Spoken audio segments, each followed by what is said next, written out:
Well now, you must be the swordsman dear Rara spoke of. Your efforts to acquire the books of Ys have been truly impressive. I salute you. But in locking the secrets contained within, you have brought my plan full circle. Upon your death here today, the name of Dark Fact shall be sealed into the pages of history. When the 6 books are gathered, a great power shall be revealed, but sadly, you are not fated to see it.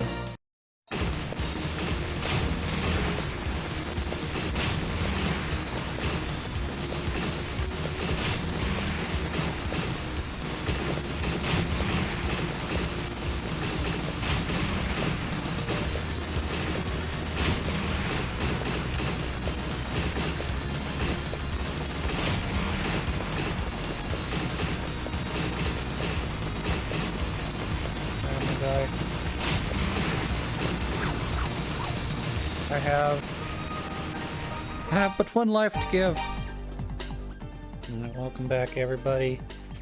This is me in post, recording over this section, because I don't really say too much after my initial defeat at the hands of Dark Fact.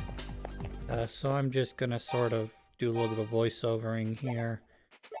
It's gonna take a while before I actually defeat Dark Fact here, so you're gonna see a number of attempts here. He is very difficult in this version of the game, mainly because of all of the ads, or not the ads, the fireballs that are incoming here. Also, every time I attack him or hit him once, the floor drops out from underneath me. So if I'm not constantly moving in a direction that I can move, I will automatically get gamed over. I also don't want to get trapped, which right now I'm not trapped, I'm just taking too much damage from the incoming fireballs.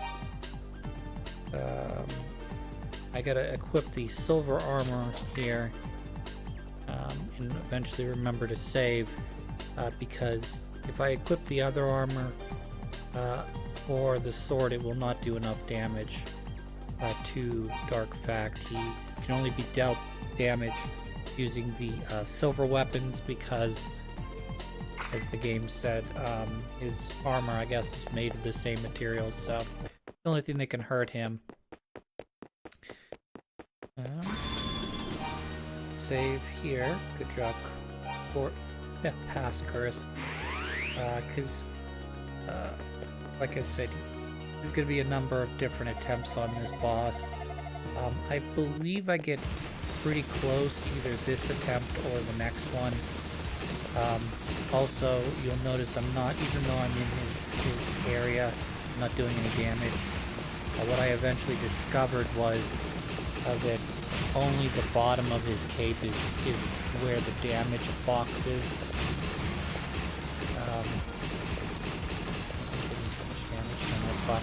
Okay, so as you can see, I ended up in one of the holes and automatically died.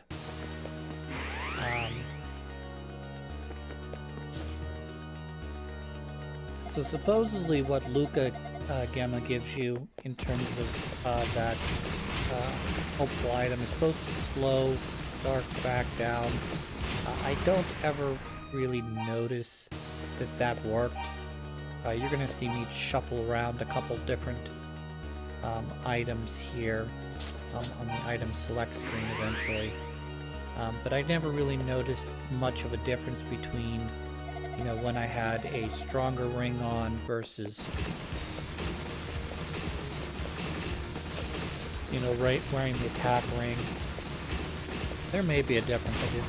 I fell in the hole again there. Right, since this is gonna take a bit, maybe I should tell a story. Well, at the beginning of this playthrough, I said I was gonna dedicate it to my brother, sister-in-law, and their new child. They've since had their child. About a month old now since I recorded that first episode. That was embarrassing. Anywho, they're doing fine. Baby's growing up pretty fast. It's ridiculous how different the baby looks even after a month of growth. Still got, you know, the regular, you know, 1 month stuff where it doesn't have any object permanence. So Peekaboo is a big game right now for my brother and his child.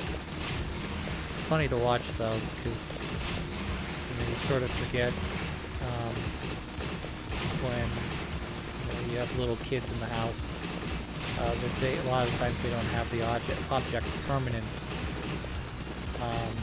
So like, you know, he at one point put my niece on top of his head, you know, like out of eyesight from him, and he's going like looking left and right with the baby on top of his head going, where is she? Where'd she go? And when he pulled her down in front of her, she's like, she's like really surprised to see her father, I guess. Which I thought was very funny. So this is me searching around to see if this blue amulet's gonna do anything in terms of this fight, or if I should keep with the blue necklace. You know, because those are like supposedly the two most important things here, but I don't know.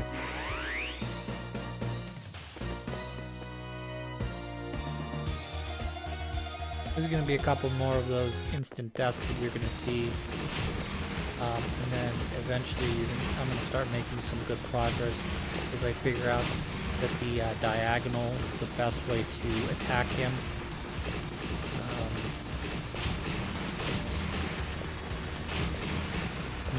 Didn't really set up this board very well for this. Another thing you can do is you can go diagonal on him. Or not diagonal. You can go around the edges. By going around the edges, it basically prevents you from accidentally ending up in a situation where you don't have any more room to go, you know, because you're essentially deleting the far outside blocks first. I never really had any luck with that because you see Dark Fact moves in a diagonal format, and with the little explosions off the meteors, I end up taking too much damage from those little things. You see I did a bunch of damage right there. Unfortunately, I'm caught in the corner here and there's not much I can do.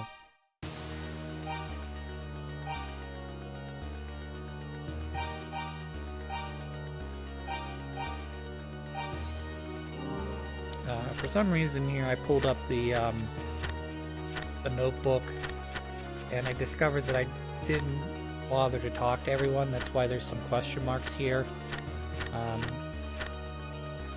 Kind of weird to me.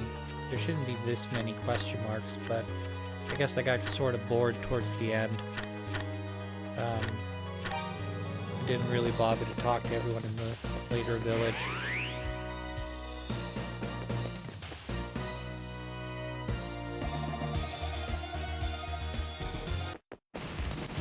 So hopefully I won't make any dumb, well that's a fact, Jack jokes here soon.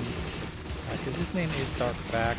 You can see I've figured out the diagonals at this point.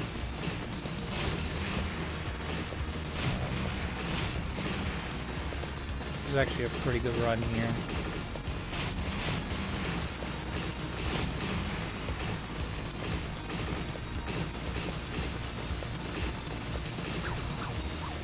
I just didn't have the room to, you know, finish him off there.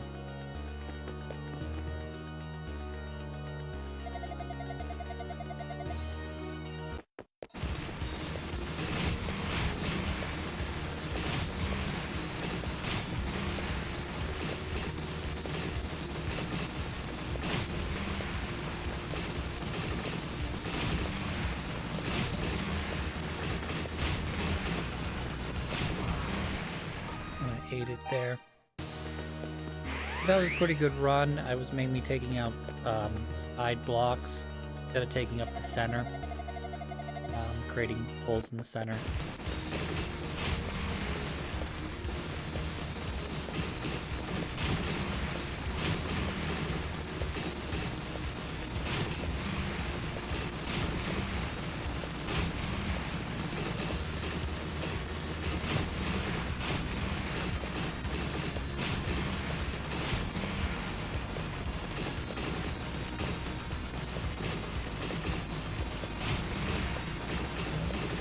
Trapped here.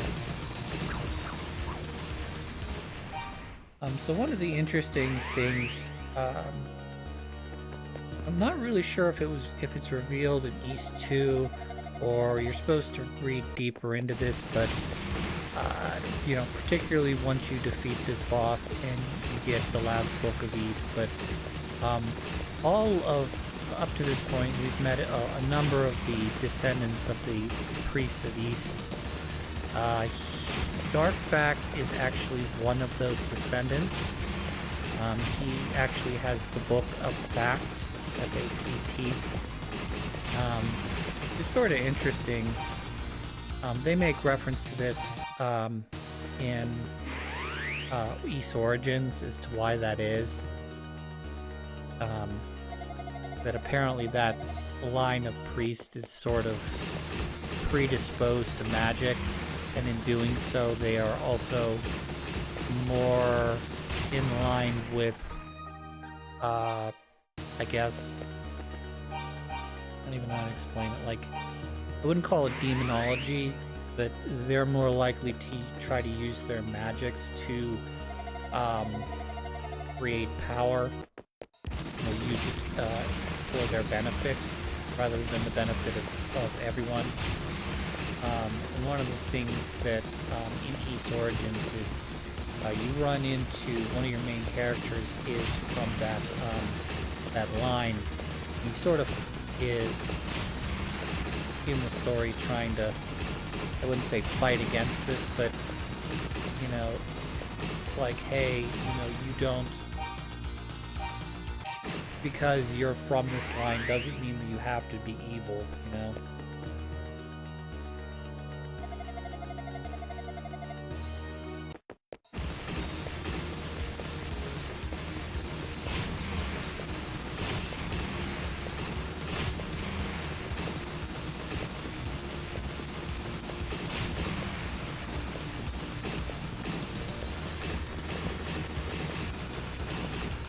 What's sort of odd about East Origin is that even East Origin is set in a time period after when the books are written.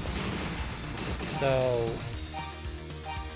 you know, this dark rising and monsters and the building of Darm Tower all seems to occur prior to even the big East 1.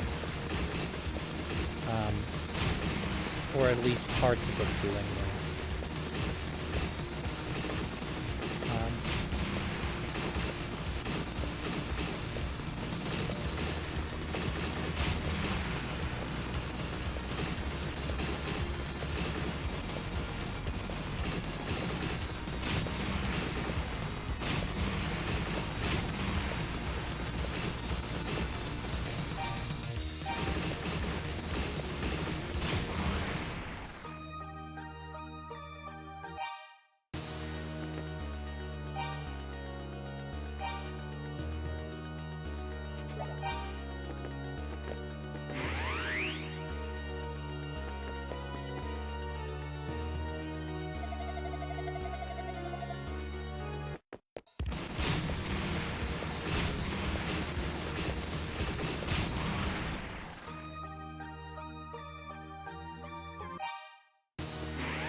Yeah, I'm looking at the replay now.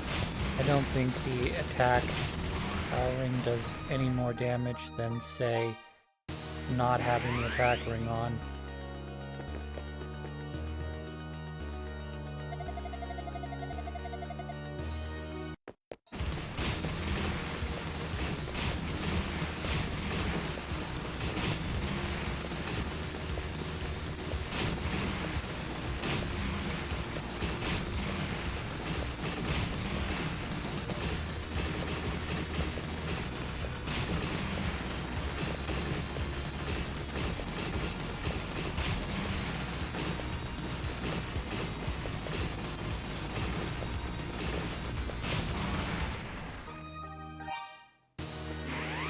Sort of one of the problems with this fight is that you could be so far ahead of Dark Fact here in damage, and then you make a wrong turn, or you don't keep Adol moving, and he just takes your whole life bar when you drop into the void.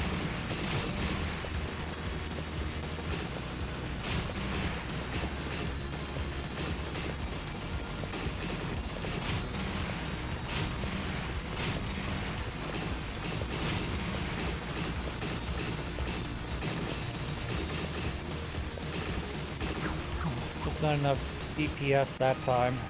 It was an okay run.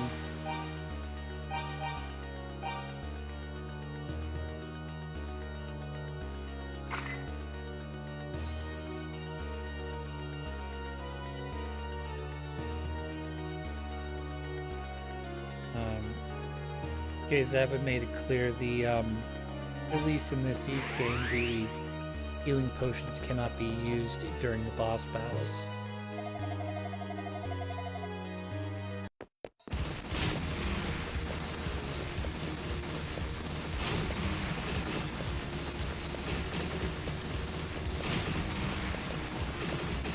In many ways, this boss battle is, and you can see he's just bouncing off the walls here in a diagonal pattern, so you can easily predict where he's going to be, just because of the speed and the fact that he's deleting blocks as I go, which is making it more difficult to have a clear path to his pattern.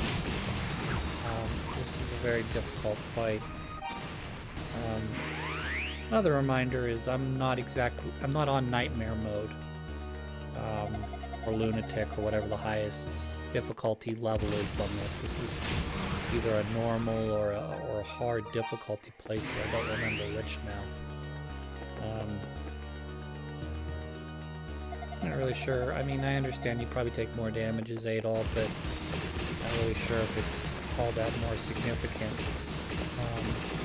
But I have to imagine, based on this, you'd have to either figure a way out to avoid all of the little things, or you would just, this would just be impossible, I think. But another thing I'm trying here towards the end is I'm trying walking movement, and I'm changing the directional again from an 8 directional to a 360. I believe I change it back here in a run to, oh no, I'm just holding in the button now, run. Yeah, I'm switching between running and not running.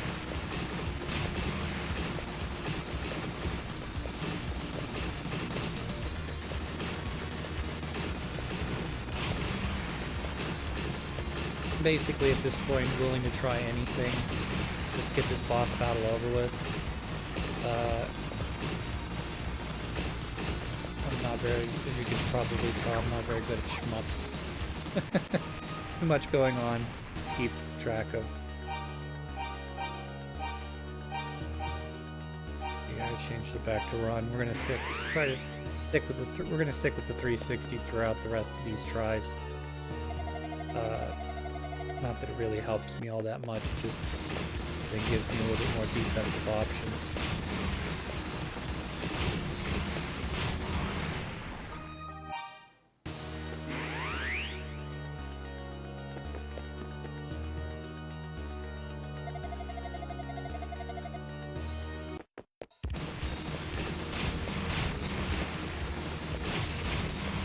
Yeah, that's what you want to do right there, is you want to get him in a situation where you can do multiple damages via diagonal or up the top of the screen.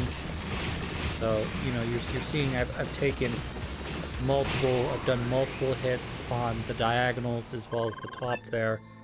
And then here it just creates a place so you can walk. And I found the last book of Ys here. Despite what Reba tells you, you cannot get down from here. So as soon as I read this last book of Ys, that'll be it for this game.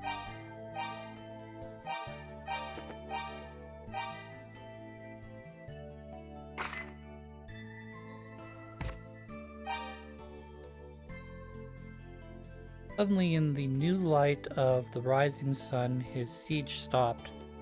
Wherefore it happened, no one knows even now, but there was rejoicing, for it meant the end of our suffering.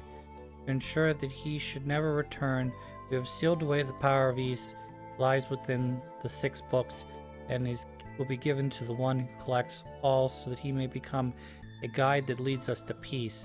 But ye who reads these words, those who use the power of demons shall one day be consumed by them. The prosperity held within it is a lie. It is he who leads that shapes the form of evil. All that is jewel and adamant alike is the treasure of Ys. It is given to us by our merciful goddesses. When Adol held all 6 books, a powerful white light filled his vision, and a great feeling was with him. So, like I said, what's supposed to happen here is the 6 books of Ys go around him, and then the game is supposed to immediately switch into Ys 2. Because I have the games separated from one another, it plays the credits instead. The morning sun began to rise. Gradually the sky brightened, and the tower outline began to shimmer like a mirage. If freed from captivity, birds began to sing, and the demons dissolved into air. Adolf felt the weight of a long journey lift from his heart. The world was at peace. It was as though the historic bounty of Ys had been laid before him to fill his eyes and soul. All things written in the books vanished. One by one, the shape of the goddess began to materialize. Though their faces were unfamiliar, Adolf felt in some way that he had always known them. As he looked down upon the earth, he could see Jebba's house, quiet and humble. He wondered if Fina's memory had come back. He had decided that when he returned, he would immediately tell her of all he had seen. Dazzling light, seemingly from all sides at once, bathed Adol in radiance. He felt certain that this must be wishing him peace and good fortune. And so Adol began a new journey.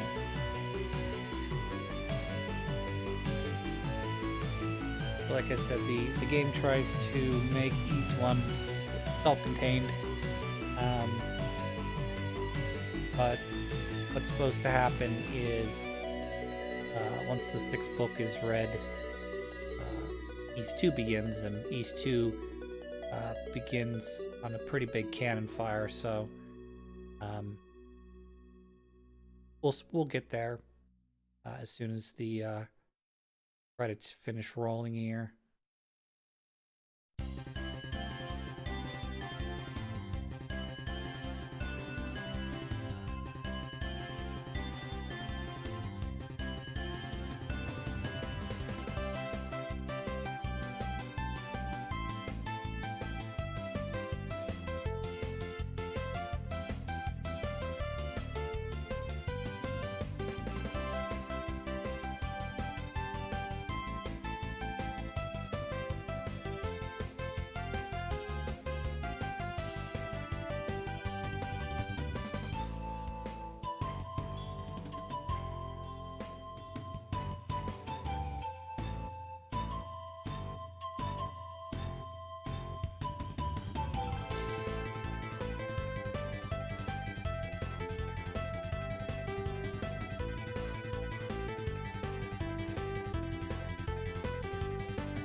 To be continued, East II Chronicles Plus.